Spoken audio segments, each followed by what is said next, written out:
어휴, 아유, 소개를, 자, 잠깐만요. 소개를 안 하고 내려갈까 하다가 여러분들이 모르는 게 있을까 싶어서 제가 짧게 한번 소개하겠습니다. 괜찮습니다. 물론 소개를 안 해도 대한민국의 이분을 모르시면 바보죠. 학창시절에 강연은 평마라는 가오를 직접 작성할 정도로 신앙심이 매우 깊으신 분입니다. 대입학력고사 전국 수석, 서울대 법대 수석, 사법고시 수석, 전설의 3수석의 타이틀을 갖고 계신 엘리트 정치인이십니다. 국회의원과 지방자치단체장을 역임하시고 지금 국토부 장관 자리에 계시는 대한민국의 희망 선대 장관 오지령 국토부 장관의 시장 장관을 기립박수로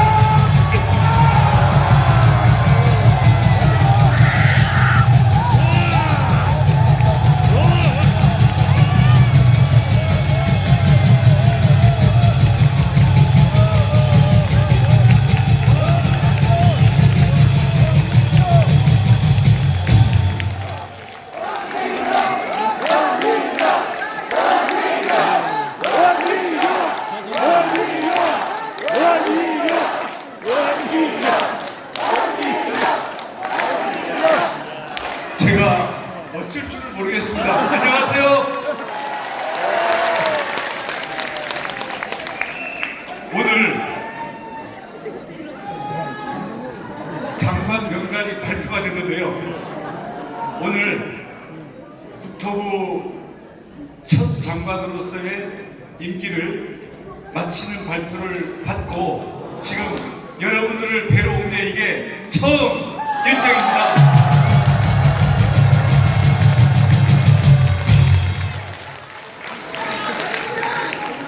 이 자리로 여러분들과 함께 만날 수 있도록 해주신 우리 하나님께 영광과 감사를 돌리고요.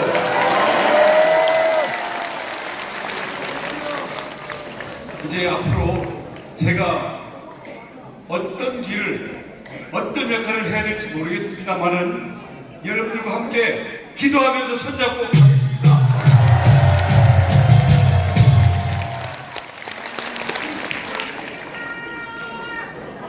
저는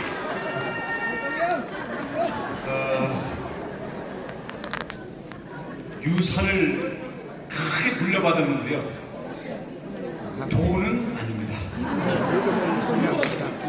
돈은 한 푼도 못 받았고요.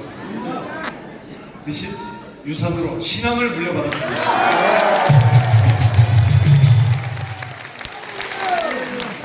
저는 신앙의 계보로는 1907년에 평양 대부흥 조선신학대학교 1기 이기풍 목사님이 제주도에 선교사로 오셔가지고 개척하신 중문교회 원자, 응자, 두자 원흥두 장로님의 둘째 아들입니다.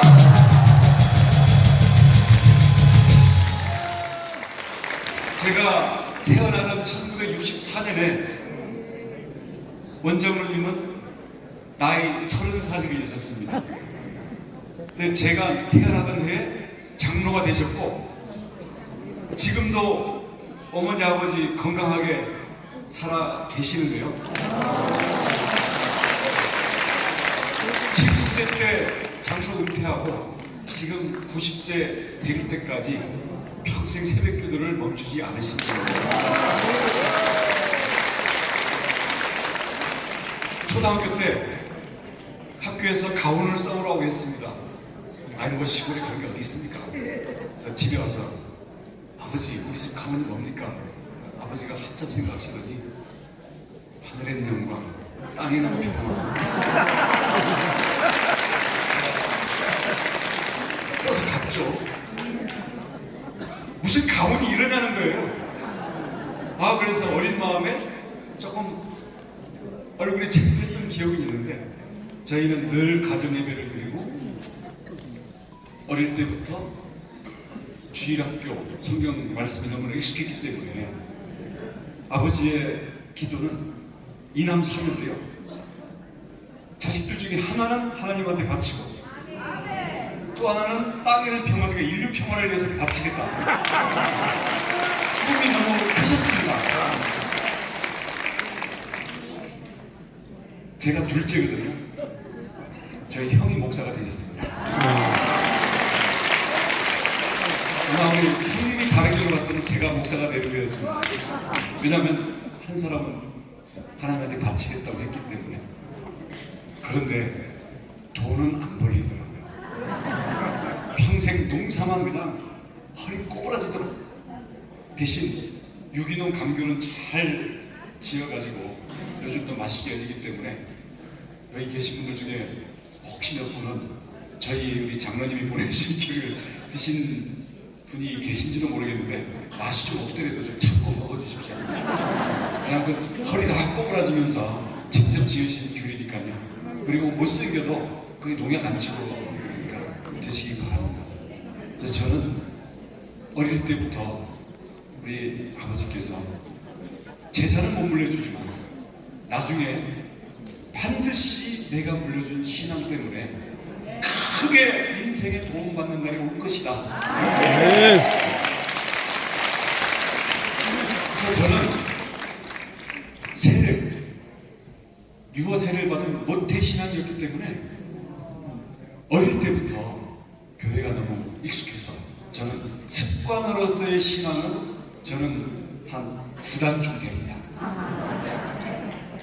근데 여러분 아시잖아요.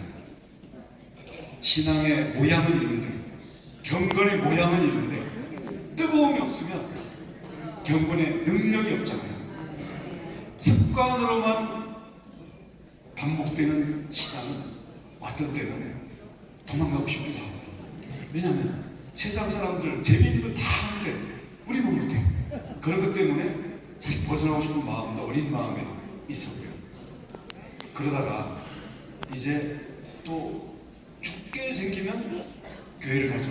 저는 36살에 국회의원 한나라당으로 시작을 했는데 선거할 때마다 이게 무슨 탄핵이 벌어지고 무슨 사건이 일어나면서 선거 때마다 힘든 거예요. 그러면 갑자기 교회 새벽기도를 열심히 합니다. 그러면 목사님께서 강하고 담대하라.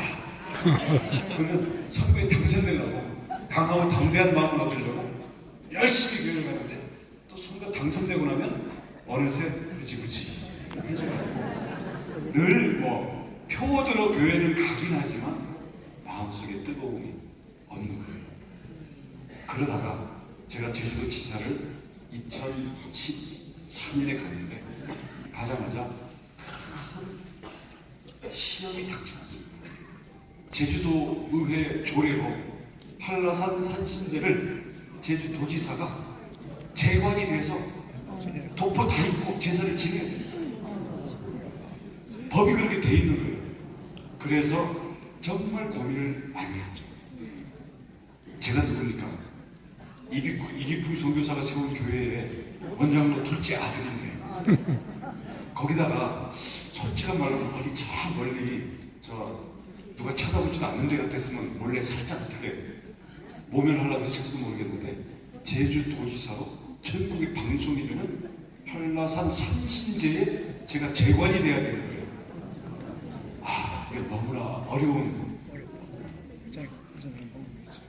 상황이더라고요. 그래서 장로님들한테 여쭤봤어요. 정치하시는 장로님들은 이런 분들도 계시더라고요. 그건 무하다 신앙이라는 거. 그래서 제주도민들을 편안하게 해주는 게 좋다 이런 분들도 계시고 또 어떤 분들은 아니 안 그래도 제주도가 미신과 우상이 많은 곳인데 다른 사람도 아니고 원장로 둘째 아들 그리고 교회에서 믿고 밀어줘가지고 지사가 됐는데 그걸 빼앗겨서부터 쓰러지면 어떡합니까? 근데 저희 아버지 장로님 그리고 저희 중문교회 목사님 우리 기도를 며칠 하는 가운데 누가 그렇게 말씀하시더라고요. 일제시대 때도 똑같은 일이 있었다. 신사참배가 그때는 이거는 국민의 행사지 국가의 행사지 이건 신앙과 관계가 없다 라고 라고 하면서 신사 참배만 하면 그 교인들 모두 풀어주고 탄압을 하지 않겠다라는 게 있었는데, 사실 당시 주기철 목사님께서 순교를 하셨잖아요. 그래서 아니 그 쇠못이 박혀있는 걸로 걸어가라는 그 고문도 다 우리 신앙의 선배들이 다 치고 갔는데, 그 절하는 거 이거 생각해보니까 별거 아닌 거예요. 아유, 도지사 안 하면 말이죠. 그냥 기획가를 그래서 이것 때문에 제주도민들이 도지사 그만하라 그러면 도지사 그만할 각오를 딱 하고, 대신 일반 사람들이 뭐 제가 비워서 그러는 건 아니잖아요. 자, 그럼 이거 부지사가 하도록 한다. 예산은 다 지원해준다. 문화라 그러니. 하지만 나는 신앙이니 나는 못한다. 그래가지고 사실 그 방송 내려고 하는 것도 아니고 저는 천막에서 구경하고요. 대신 예의를 지키면서 구경하고 있고 부지사가 다 했는데, 이거를 그 좀 고약한 언론에서 저를 비난하려고 그걸 대문짝만하게 신문에다 일면 사진으로 낸 거예요. 이렇게 고집불통 도지사가 자기 잘난 그걸로 독선의 도지사가 이렇게 했는데, 제주도에서는 비난을 받았는데 전국의 목사님들께서 전화를 보내주셔가지고, 그래서 아마 그때부터 아침에 기도 제단에서 저와 우리 제주도를 위해서 기도해 주시는 우리 성도님들과 목사님들이 많이 생겨나지 않았나. 그래서 그 후부터는 저도 알 수 없는 힘에 의해서 제가 도움을 받는 그런 느낌을 자주자주 하고는 합니다. 근데 그게 딱 끝나고 나서 도의회에 이제 불려갔잖아요. 도의원들이 이제 따지는 거죠. 당신은 왜 이렇게 독단적이고 종교와 정치가 분리가 되게 돼 있는데 도지사로서 이 의무를 다 안 했으니 이거를 처벌을 하겠다. 그래서 근데 싸우는 것도 좋지만 싸워서는 설득이 안 되잖아요. 그러면 방법은 이제 동정표, 눈물, 불쌍해 보이는 것밖에 없죠. 제가 우리 아버지가, 어머니가 중학교도 못 나오고 어머니는 초등학교도 못 나오고 평생 농사만 짓고 돈 한 푼 지금도 나한테 단돈 100만 원도 물려줄 돈이 없으신 분들 여러분 다 아시지 않냐? 근데 이분들은 20대 초반에 죽을 병 걸렸다가 살아나서 그래도 지질 고생만 하면서도 평생 새벽기도 하면서 이 길을 왔는데, 아들한테 이미 물려준 유언이 10계명을 지키라는 거예요.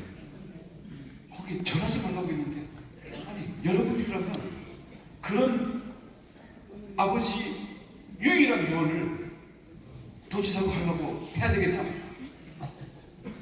나에게 효도할 수 있는 마지막 기회라고 생각하고 좀 봐주면 안 되겠냐?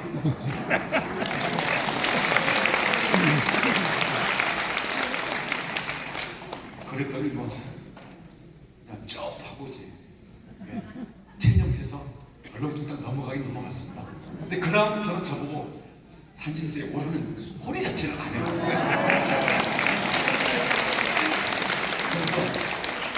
그래서 사실 저는 그때까지도 제가 그래서 막 어울리는 사람들, 또 세상에 막 즐거운 자리들이 있으면 제가 기독교라는 걸 살짝 숨기고 티 안 내고 이렇게 되는데, 그때는 이미 전국에 이게 다 방송이 돼버리기 때문에 이제는 뭐 어디 가서 제가 뭐 크리스찬이 아니라고 할 수가 없는 거예요. 게다가 이제 성경을 읽고 말씀을 드리면서 제도 오늘 이렇게 간증을 본 게, 자, 복음을 부끄러워하지 말라.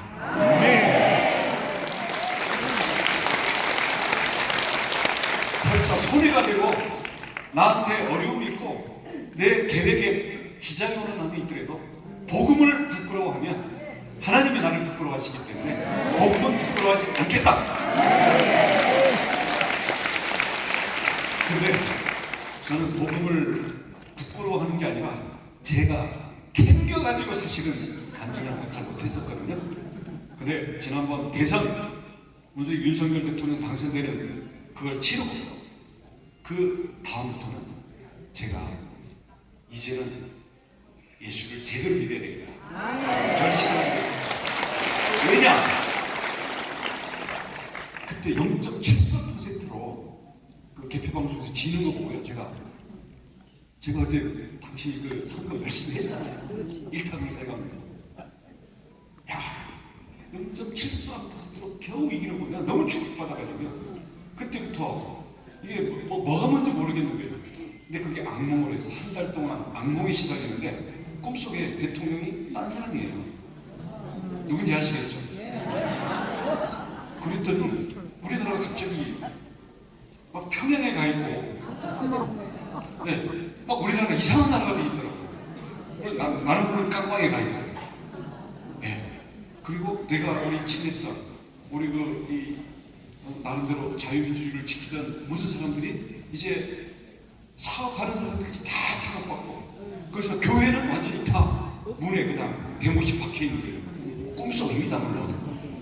하도 악몽에 시달려가지고 야 그때 결심을 했죠. 야 5년 만에 우리 박근혜 대통령 탄핵된 지 5년 만에 정부 교체를 해준 게 이게 하나님께 주신 마지막 기회인데 이거 남 탓하고 남 원망하지 말고 나부터 좀 제대로 하자. 그래서 그때 잠자는 습관이 바뀌어버린 거예요. 새벽 3시 늦게 지금도 그렇습니다. 누가 깨워요. 보이지 않는 힘이 저를 깨우는데 처음에는 그게 누군지 몰랐어요. 하도 대선 때문에 이 악몽에 시달려가지고 노이로제 걸렸나 보다, 어디 아프나 보다 이렇게 생각을 하는데 한참 걸리고 나서는 제 새벽 되면 잠이 저절로 깨가지고 이제 책상 앞에 가서 앉아가지고 이게 도대체 뭐지? 이렇게 생각을 하는데 이런 질문이 주님이라고 불러봐라. 제가 주님, 지금도 제 스마트폰은 매일 새벽 주님 두 글자 쓰면서 시작합니다.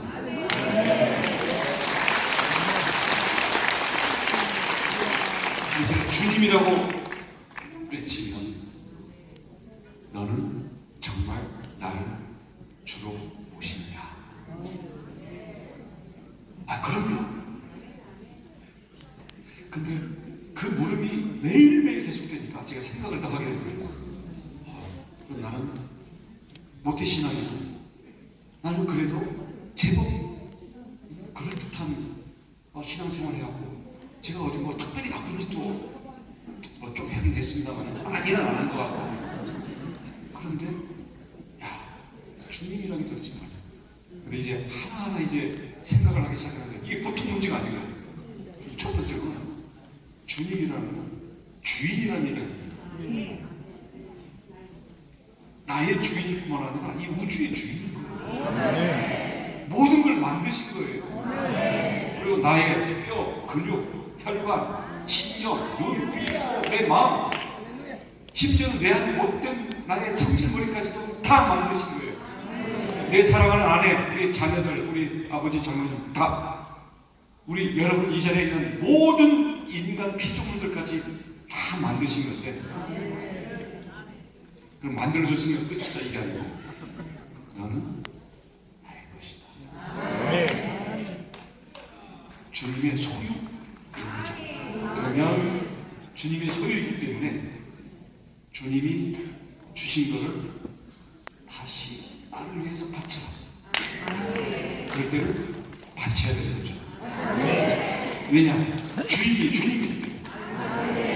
근데 그게 나의 재산, 나의 명예, 나의 정치적인 지위, 그리고 내가 편안함을 추구하는 것, 내가 먹고 마시고 자고 하는 모든 게 결국 주인이 주님이라는 걸 실감하게 되니까 이게 보통 문제가 아닌 거고요. 제가 완전히 이게 어긋나 있는 거예요. 그래서 아침마다 주님이라고 그러는 게 이게 보통 일이 아니구나. 제가 고스란히 다 바칠 수 있는, 다 드릴 수 있는 그 마음을 가져야 되구나. 그 기도를 매일매일 하고 있습니다.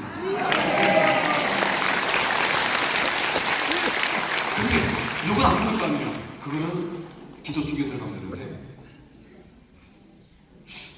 하나님께서 지으셨는데 내가 왜 이 모양일까? 왜 우리는 죄인일까? 그 문제는 죄예요. 죄라는 게 깜빵 갈 죄도 있고요. 우리 마음속에 나쁜 생각만 하는 죄도 있고요.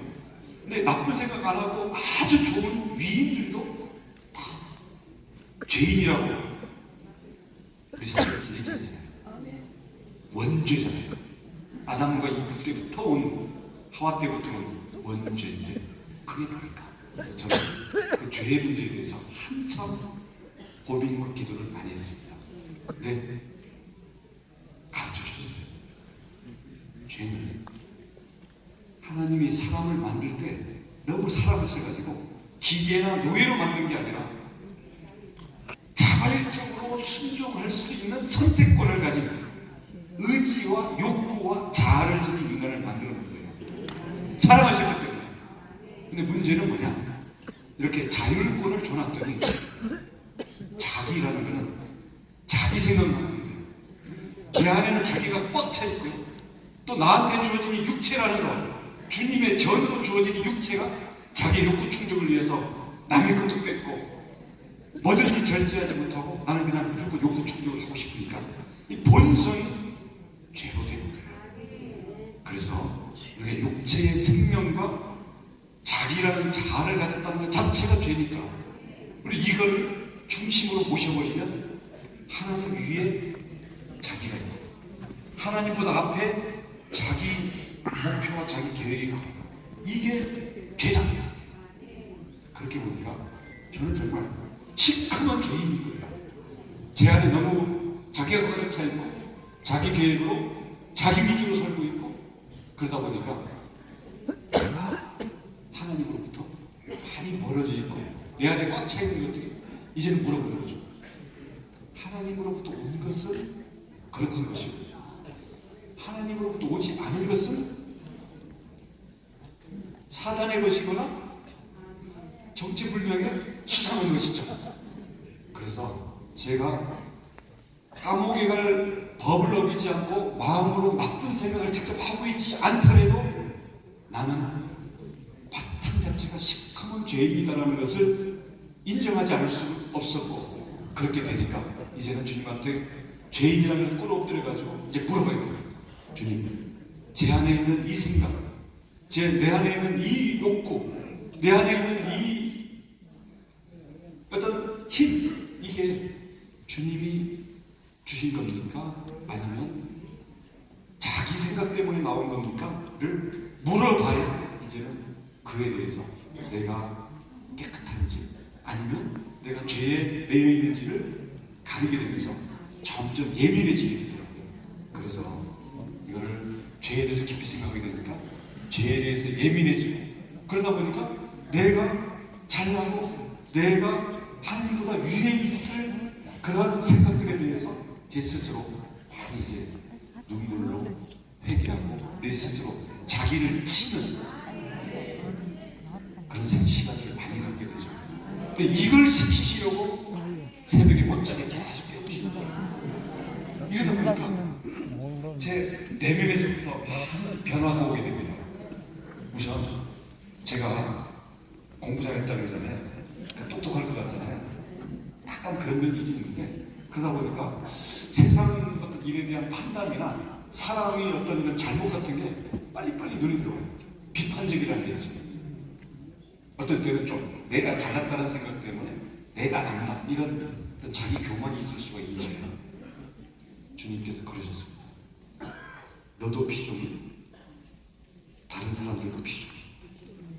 너도 사람으로 지었지만 다른 사람들도 내가 너 못지않은 사람을 다 지었는데 나도 심판하지 않는데 너가 무슨 자격으로 감히 인간들을 이웃들을 형제들을 네가 판단하지 말라.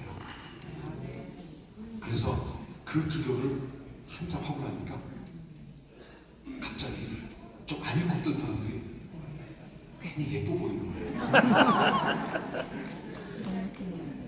이 얄미운 사람들 있잖아요. 근데 사람이 예뻐 보이기 시작하니까 우선 나도 그 사람에 대해서 함부로 얘기했던 것도 줄어들고 그 사람 얘기를 듣기고, 그러니까 그 사람이 저에 대한 태도가 또 달라져요. 그 1번이 제 딸들입니다. 제 딸이 둘이 있는데요. 사실 제가 정치하느라고 바쁘고 또 야단치잖아요. 야, 내가 너 잘 되라고 하는 거야. 야, 그딴 식으로 해서 너 어떻게 험한 세상 살래? 내가 진짜 사랑하니까 내가 하는 거야. 이러는데 계속 상처를 받는 거죠. 근데 판단하지 마라 라는, 이게 딱 앞에서 맞고 하게 되니까 아빠가 왜 이렇게 친절히 좀 해요? 전 목사님, 철이 드는 것 같아요. 전 목사님 하신다. 근데 그것뿐이겠습니까? 그래서 이런 것들은 이게 저를 변화시켜 주시는 거니까 이걸 앞으로 모든 사람에게 적용해 나가자, 이런 생각을 하고 있는데, 결국 저는 하나님께서 저에게 주시는 가장 큰 축복, 저에게 새로운 마음을 주십시오. 변화된 마음을 주시면 거기서 일이 바뀌는 걸 저는 많이 느끼고 있습니다. 특히 요즘은 저에게 많이 주시는 게 나오라고? 다? 비판하지 말고, 그리고 법다시지 말고 긍휼의 마음을 가져라. 그리고 얼마나 우리 사회에 눈물이 많으냐, 그 눈물을 너의 눈물로 담아라, 이런 말씀 주시는데, 이건 제가 열심히 기도를 할 겁니다. 근데 이런 죄를 제가 벗어나기 위해서 노력하는 과정에서도 한계에 부닥치는 거예요. 그래서 여기에서 결국 우리 예수님의 보혈을 만나게 되는 겁니다. 예수님이 나를 위해서 십자가에 죽었다고요. 근데 그때 태어나지도 않았는데, 그리고 정치 재판을 받아가지고 처형을 당하시는데 왜 사람들의 그 죄를 씻어주는 그게 되느냐, 이런 의문을 사실 어릴 때부터 가졌는데요. 이번에 깊이 묵상을 하고 기도하는 가운데 죄라는 것이 저희 안에 너무나 뿌리 깊이 있습니다. 습관으로 있고요. 잊어먹는 거가 있는데 튀어나오고, 또 주변에 유혹이 너무 많습니다. 그리고 죄의 원인은 자기라는 것과 내 육체 때문이에요. 이거는 우리가 새로 빌어주면서 믿음의 공동체를 만들어라. 근데 우리 대한민국은 김일성 공산 작전에 넘어가려고 하던 때에 북에서 목숨을 걸고 신앙을 지켜서 오셨던 분들이 의해가지고 한국교회가 2차 부흥을 했지 않습니까? 우리 제주도의 교회들도 영락교회 등등등등 다 해가지고 평양 1907년 1차 부흥, 다음 1950년, 1945년부터죠. 이 월남의 어떤 이런 부분들에 대한민국의 교회가 만들어지고, 그 위에 우리 자유민주주의 대한민국을 만들어주신 것은 그 안에 있는 우리 기독교 신앙과 그 기독교 신앙에 핍박받는 걸 통해 가지고 축복을 주시고자 했던 하나님의 섭리라고 저는 믿습니다. 한국전쟁에서 우리를 지켜주셨고요. 그 가난과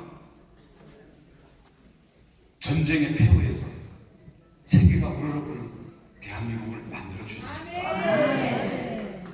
우리의 신앙의 선배들은 이미 대한민국 건국과 우리 고도 성장을 할 때 한국 기독교도 역할을 했고 나름대로 했고, 근데 우리한테 주어진 과제 때문에 저는 사실은 굉장히 떨립니다. 우리 탄핵도 당했었죠. 지금 동성애 하는 거 보십시오. 그 다음 정전협정, 평화협정으로 가자라는 이런 것들이 온갖 학교, 교과서, 영화, 문화 이런 속에서 이게 무슨 더 개념이 있는 것처럼 이렇게 퍼져나가는 이런 상황에서 과연 우리 기독교는 내 개인만 구원받고, 아니 우리 교회만 부흥하고 이런 거에 머무르는 것이 아닌가. 저는 기도하는 중에 우리 주님께서는 교회와 우리 마음속에 주의 마음의 성전만 지키라고 하는 게 아니라 우리가 살고 있는 각각의 영역, 경제면 경제, 문화면 문화, 교육이면 교육, 정치면 정치, 아니면 지역 발전이면 지역 발전, 이게 모두 하나님께서 만드신 피조물이기 때문에 거기에서 하나님의 연기를 받은 우리는 연합을 해서 하나님 주신 세상을 거기서도 하나님의 빛을, 영광을 드러내는 쪽으로 우리가 만들어가는 데 참여를 해야 되는 거예요.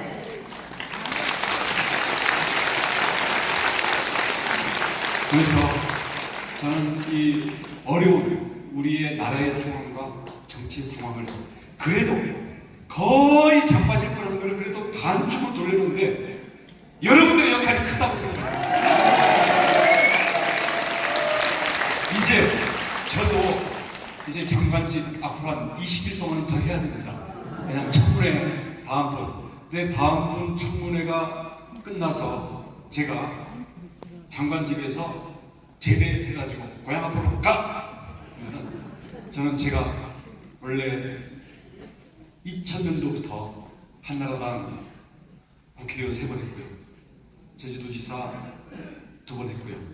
또 우리 당이 어려움에 있을 때 또 대통령 선거운동에 몸 던져서 했었는데 앞으로 다가오는 정치 어려움들이 저는 보통 걱정이 아닙니다. 근데 이것은 우리가 걱정한다고 될 일이 아니고요. 하나님께 무릎 꿇고 기도하고 우리 지도자들이 하나님을 경외하고 두려워할 줄 알고 우리 국민들의 흩어진 마음을 하나로 모아서 대한민국이 자유, 복음, 통일을 나아가고 우리 대한민국이 영원히 깨끗한 나라로 갈 수 있는 그 힘을 만들어야만 우리가 하나님께서 우리에게 주신 은혜를 일부라도 갚을 수 있다고 생각합니다. 그렇죠?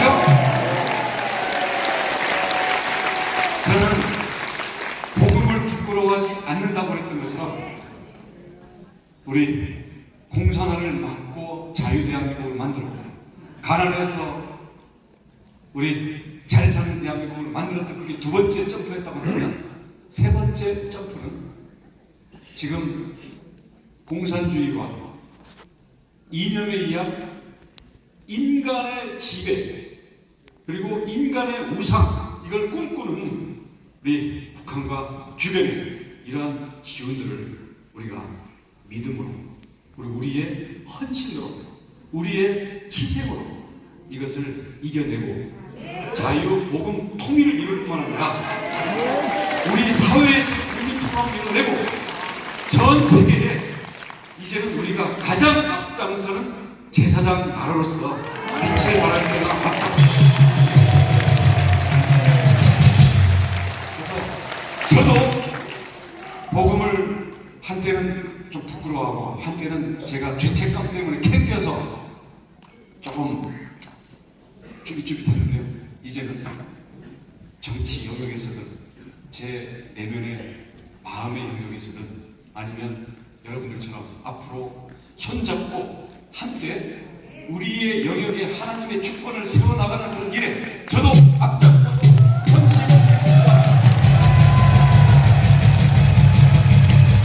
여러분들께서도요 정말 눈물로 기도해 주십시오. 저도 매일 아침 쌓는 새벽의 제단 더 열심히 쌓고 제가 어떻게 해야 될지 하나님 앞에 무릎 꿇고 탁월하면서 여러분과 함께 하겠습니다. 감사합니다. 원희룡 장관이 앞으로 20일 후에 국토부 장관을 부인에게 물려주고 제주도로 갈지 어디 갈지 잘 모르겠습니다만 여러분께서는 원희룡 장관님이 앞으로 대한민국을 위해서 어떤 일을 하면 좋겠습니까? 잘 못 들었고요. 제가 뭐 자꾸 어디로 갈 거냐고 그러는데 저는 앞으로 다가오는 그 우리 국가의 운명이 갈 일에서 그래도 제가 해야 될 일을 하겠습니다. 뭐냐면 딱 한 사람을 붙들어야 되거든요. 우리 대한민국의 앞길을 가로막고 있는 걸림돌을 붙잡고 제가 헌신하고 희생하겠습니다. 시간이 많으면 2시간 정도 간택을 드렸으면 참 좋겠는데 뭐라고 바쁘신 분이라 이제 보내드려야 됩니다. 앞으로 신앙생활 더 뜨겁게 하시고 또 국가를 위해서 또 큰 일도 해주시고 무엇보다 건강하셔야 됩니다. 우리 원희룡 장관님께 박수의 건강금을 보내주시기 바랍니다.